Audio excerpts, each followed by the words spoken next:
Bismillahirrahmanirrahim. Assalamualaikum warahmatullahi wabarakatuh. Alhamdulillah wassalatu wassalamu ala Rasulillah wa ala alihi wa sahbihi wa man walah, amma ba'd.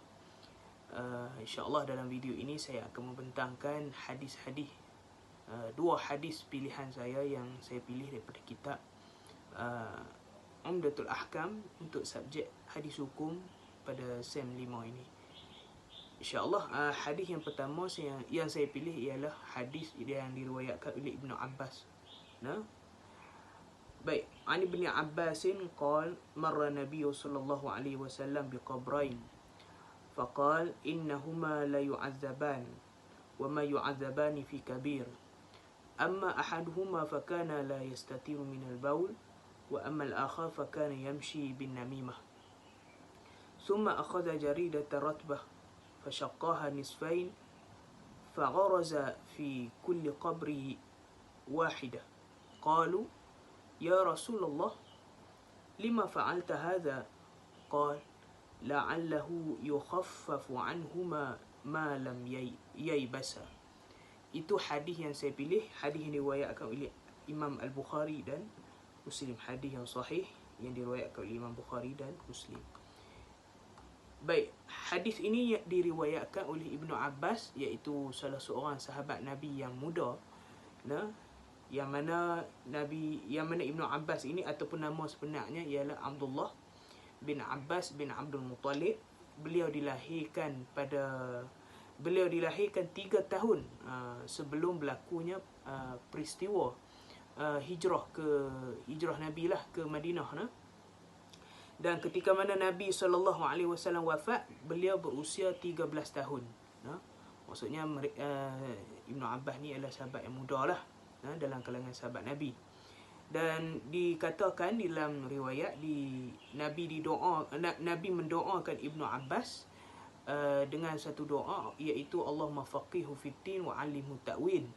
Ya Allah, faqihkanlah dia dalam agama dan berikanlah pengetahuan dari segi takwil.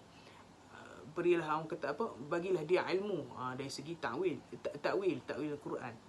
Jadi Ibnu Abbas dikenali sebagai seorang sahabat yang alim di dalam ilmu tafsir, Jadi dia menjadi sumber rujukan para sahabat ketika ingin mempersoalkan berkenaan dengan tafsir, ilmu tafsir, suatu ayat lah. Dan beliau juga digelar oleh para sahabat sebagai Hibrul Ummah, lautan, dakwat untuk ni lah. Maksud nak menunjukkan dakwat ummah, maksud nak menunjukkan bahawa Ibnu Abbas ini mempunyai ilmu yang cukup banyak lah, bagaikan dakwat, Hibrul Ummah, ataupun digelar sebagai lautan lah, lautan ilmu. Baik, hadis ini secara ringkas lah, saya tak masuk secara detail lah. Jadi hadis ini diriwayatkan daripada Ibnu Abbas. Ibnu Abbas kata marra Nabi sallallahu alaihi wasallam biqabrain. Nabi sallallahu alaihi wasallam lalu pada 2 kubur. Maksudnya Nabi sallallahu alaihi wasallam menziarahi kubur, dan ini merupakan dalil bahawa kita dibenarkan menziarahi kubur, lah. Walaupun sebelum di zaman pensyariatan yang awal dahulu, Nabi SAW biasa melarang para sahabat, terutamanya golongan wanita, untuk menziarahi kubur. Dengan Nabi SAW, Nabi kata kuntu nahaitukum an ziyaratil kubur fazuruha. Dulu aku biasa larang kamu ziarah kubur, lah ni pergilah ziarah. Nabi kata macam tu, hadis yang diriwayatkan oleh Imam Muslim. Walaupun pada peringkat awal Nabi melarang para sahabat, yang ni golongan wanita, untuk ziarah kubur, atas sebab mereka ini tidak mampu menahan perasaan sehingga terjadinya perkara-perkara yang tidak diingini, seperti ratapan lah di tengah kubur. Dan apabila perkara itu telah berjaya diatasi oleh Nabi, maka Nabi tidak melarang lagi lah. Dulu aku biasa larang, Nabi kata, daripada kamu semua ni ziarah kubur, sekarang ni pergilah ziarah. Nabi kata macam tu. Jadi ziarah kubur itu merupakan suatu amalan Nabi SAW SAW untuk mengingati kematian. Jadi satu hari Ibnu Abbas kata Nabi lalu di dua kubur. Nabi lalu di antara dua kubur. Lalu Nabi SAW kata, faqal innahuma la yu'azzaban. Nabi kata dua orang penghuni kubur ini sedang diazab. Ini menunjukkan, ini juga menjadi dalil yang menunjukkan bahawa azab dan nikmat kubur itu memang betul-betul ada lah. Memang betul-betul ada, dan bukannya suatu orang kata apa benda yang tidak wujud, dan memang betul ada lah. Dan pengetahuan itu macam mana Nabi tahu? Sebab Allah yang mengilhamkan kepada Nabi. Kalau Allah tak bagi, Nabi pun tak tahulah. Dia macam tu lah. Jadi nak habaq kata memang ada betul azab kubur. Dan kita sebagai ahlu sunnah wal jamaah seharusnya mempercayai tentang kewujudan azab kubur ini. Jangan kita jadi macam golongan Mu'tazilah yang tidak percaya perkara-perkara yang berkaitan dengan ghaib, yang tidak masuk akal di fikiran mereka. Termasuklah dengan bab ziarah kubur ni, bab azab kubur ni lah. Golongan Mu'tazilah dia tak percaya adanya azab kubur. Sedang sampai mereka kata bagaimana azab kubur itu ada, bagaimana kubur dua orang tepi-tepi, satu dia azab, satu lagi mendapat nikmat.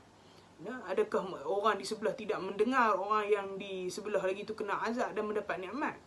Kan? Jadi hujah-hujah seperti ini tidak betul lah. Dia hujah yang batil lah. Sebab perkara itu berkaitan dengan ghaibiyat. Jadi kita sebagai orang Islam seharusnya percayalah dan tidak mempersoalkan perkara-perkara yang sedemikian. Jadi Nabi SAW mendengar ataupun mungkin juga melihat bahawa mereka itu diazab. Wa ma yu'adzabani fi kabir. Nabi kata mereka itu tidaklah diazab melainkan dengan mereka itu tidak diazab dengan perkara-perkara yang besar. Di dalam bab ini, ayat ini menjadi khilaf lah dalam kalangan ulama muhaddis dalam menilai apakah maksud Nabi tidak diazab pada perkara-perkara yang besar. Bukan mereka diazab bukanlah dengan sebab yang besar. Beberapa tafsiran, antaranya yang pertama dikatakan tidak besar di sisi kita semua, tapi besar pahalanya, besar dosanya di sisi Allah Subhanahu wa ta'ala. Seperti Allah kata dalam Quran, wa tahsabunahu hayyinan wa huwa 'indallahil 'azim. Kamu pula menyangkakan bahawa perkara itu kecil, sedangkan di sisi Allah ia sangat besar. Macam itulah. Dosa itu kita ingat macam kecil aja kan, tapi di sisi Allah sangat besar lah. Macam itulah. Ada juga ia bukanlah dosa yang paling besar yang mengeluarkan seorang daripada Islam, namun masih lagi dikategorikan sebagai dosa besar. Ini antara tafsiran yang ni lah, yang dinukilkan. Jadi mereka itu tidaklah diazab melainkan pada mereka itu tidaklah azab dengan perkara-perkara yang besar. Maksudnya mereka itu kena azab atas perkara-perkara yang lekeh aja, yang kita lihat sebagai macam tak ada apa, lekeh ya kan, macam itulah. Tapi akibat ni sangat besar lah. Lalu Nabi kata, amma ahaduhuma fakana la yastatiru minal baul. Dia kata satu orang dalam penghuni kubur ini diazab disebabkan tidak menyuci, orang kata apa, air kencing dengan betul lah.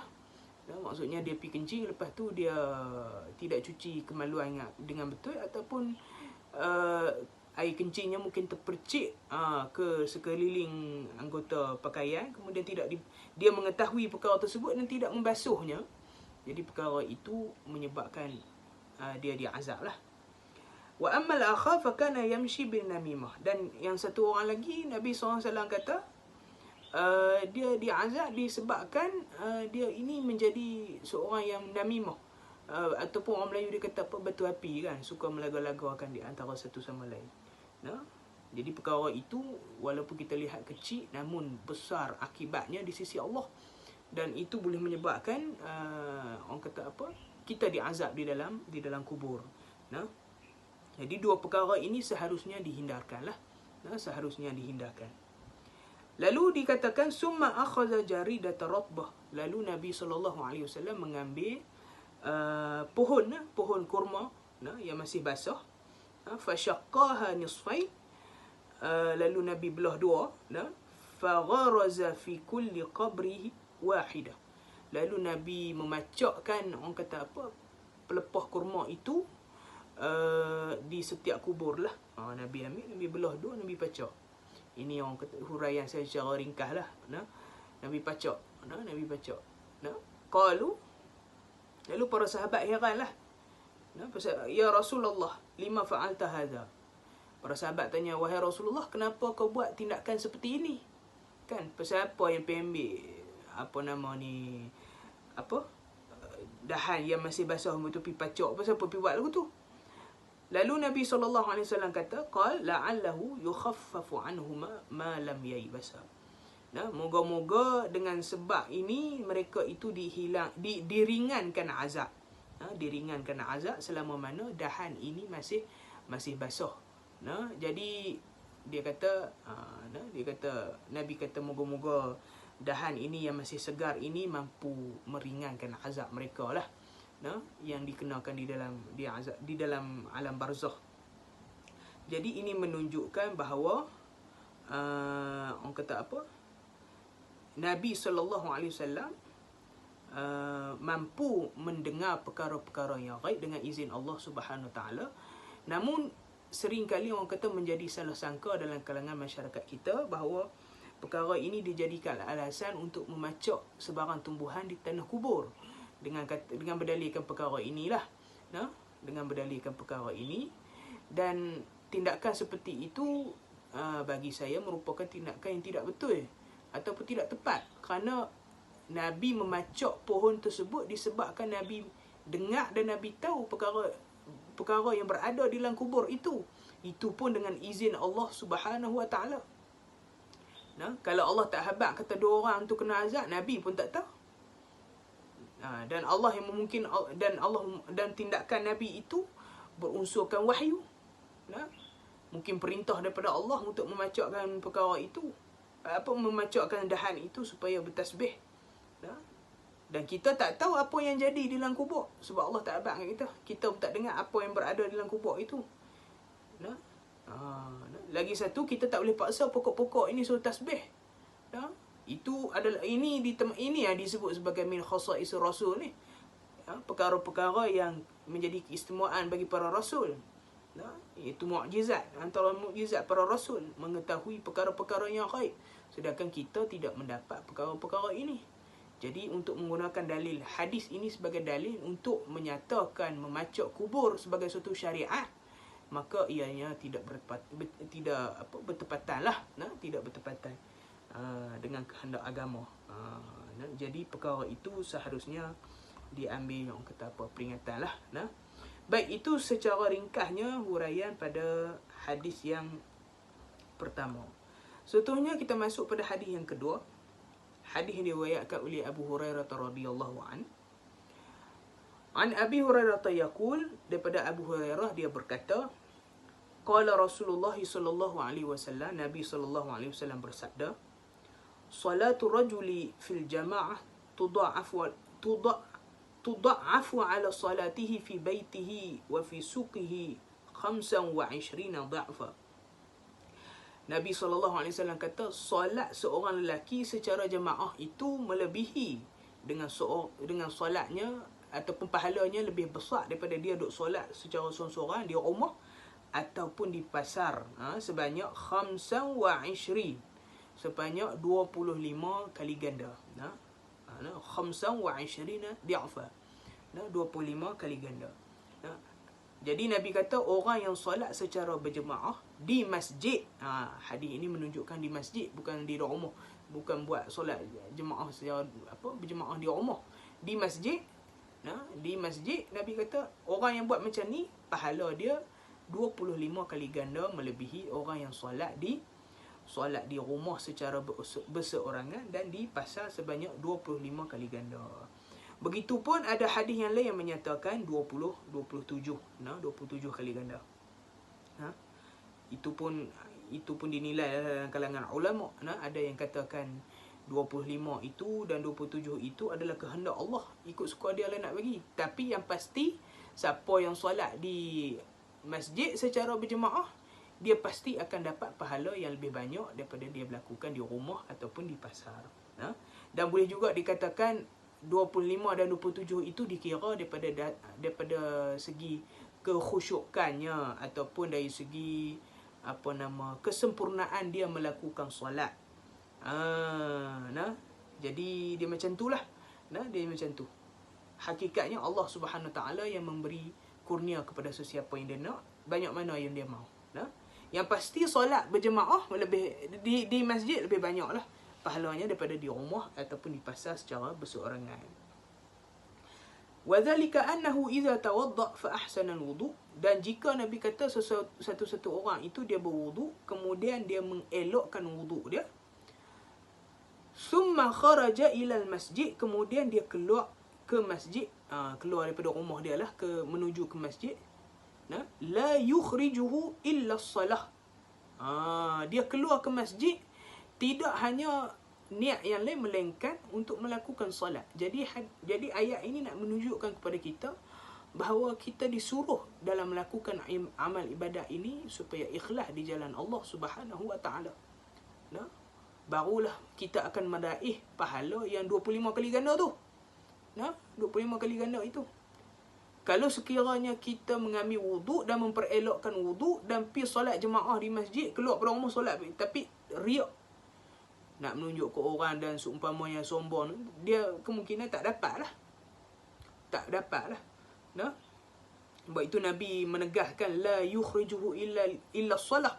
Tidak keluar dia itu melainkan semata-mata untuk mendirikan solat. Untuk mendirikan solat. Niat dia tu memang dia ikhlas betul dah nak buat amal ibadat. Bukan nak tunjuk ke orang, bukan nak buat kerana orang pi, aku pun nak pi lah, sekali orang kata pelik-pelik kat aku. Dia bukan sebab macam tu. Jadi orang yang buat macam ni keluar semata-mata untuk melakukan ibadah kepada Allah, lam yakhtu khutwata illa rufi'at lahu biha darajah. Jadi Nabi kata tidaklah dia itu melainkan Allah akan mengangkat dia, Allah akan menghapuskan segala dosa-dosanya dan mengangkat darjatnya di sisi Allah Subhanahu Wa Taala. Orang ini akan dihapuskan kesalahannya dan diangkat darjatnya di sisi Allah. Kesalahan yang dihapuskan yang dihapuskan di sini bermaksud kesalahan yang kecil ataupun dosa-dosa yang kecil, bukan bermaksud dosa-dosa yang besar. Bukan dosa-dosa yang besar. Kalau dosa besar ni dia tak akan hapus macam ni. Dia kena apa? Dia kena melakukan proses istitabah, proses taubat. Kalau dosa itu berkaitan dengan manusia yang lain, maka dia kena selesaikan dengan manusia tu. Kena minta maaf, kena pulangkan hak dia. Jadi dengan hanya keluar pergi masjid, dia tak akan menyelesaikan dosa-dosa yang besar, tapi hanya menghapuskan dosa-dosa yang kecil dan mengangkat darjat dia. Wa hutta anhu biha khati'ah. Dan dipadamkan apa kesalahan dia lah. Fa idza shalla lam tazal malaikatu tusalli alaihi ma dama fi musallahu.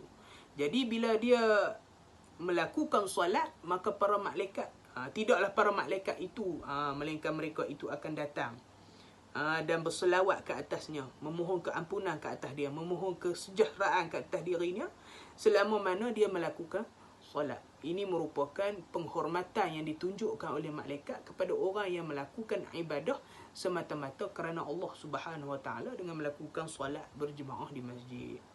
Lalu para malaikat kata, Allahumma salli alaih. Ya Allah, selawatlah ke atasnya. Allahumma arhamhu, ya Allah kesiankanlah kat dia. Ni malaikat tolong mohon kat kita ni. Wala yazalu ahadukum fi salah man intazara as-salah. Dan dia itu tidaklah dan dia itu